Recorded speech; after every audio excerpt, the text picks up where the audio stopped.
ओम शांति।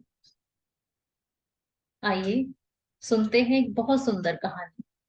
कहानी है एक साधु की, जो जंगल में तपस्या कर रहा था। वो रोज तपस्या करता, ध्यान लगाता।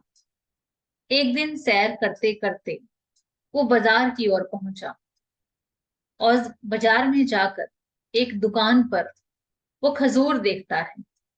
और खजूर देखते ही उसके मन में आता है खजूर खाने की इच्छा।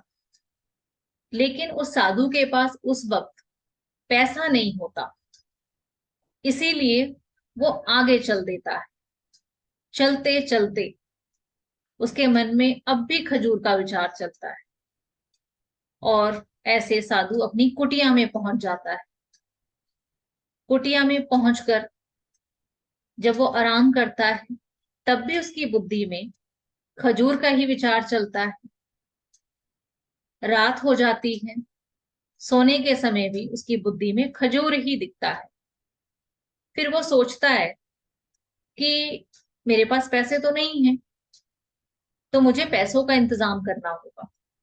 तो कल सुबह मैं उठकर जंगल से लकड़ियां इकट्ठा करके बेच दूंगा और उनसे जो पैसा आएगा ना, उससे खजूर खरीदूंगा। इसी विचार के साथ वो सो जाता है। अगला दिन सुबह उठते ही साधु अपनी कुटिया से निकलकर जंगल की लकड़ियां एकत्रित करने चला जाता है और जंगल की लकड़ियां ढेर सारी इकट्ठी करके उनका मोटा सा गट्ठर बना लेता है और उस गट्ठर को उठाने का प्रयास करता है, जो कि बहुत भारी है। अब वो उन गट्ठर को उठा करके चलता ही है कि वो थक जाता है। फिर वो गट्ठर नीचे रख देता है, फिर गट्ठर उठाता है, फिर चलना शुरू करता है। ये सिलसिला यूं ही चलता रहा और करते करते वो शाम को बाजार में पहुंच जाता है और बाजार में जाकर उस लकड़ियों के गट्ठर को बेच देता है। और बेचने के बाद जो उसे पैसा मिलता है, उसे देख बहुत खुशी होती और उन पैसों से वो उसी दुकान पर जाता है जहां उसने कल खजूर देखा था और उन खजूर को खरीदकर आगे दो कदम चलता ही है। तभी उसके मन में एक विचार आता है कि आज मेरे मन में खजूर खाने की इच्छा उत्पन्न हुई। मैं तो साधु हूं ना, मुझे ये ऐसे विचार नहीं आना चाहिए। कल कोई वस्त्र पहनने की इच्छा होगी, कल नया घर बनाने की इच्छा होगी। ये इच्छाएं तो निरंतर मेरे मन में आएंगी। क्या मैं सब कुछ करूंगा? ये मुझे शोभा नहीं देता। मैं एक साधु हूं।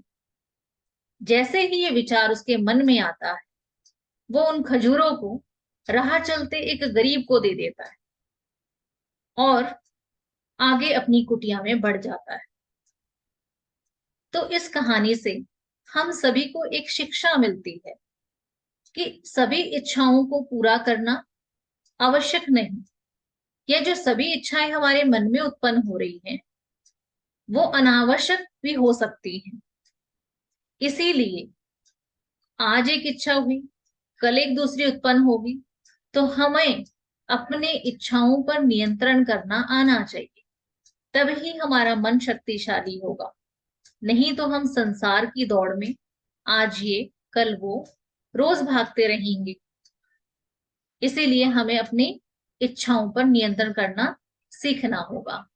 ओम शांति।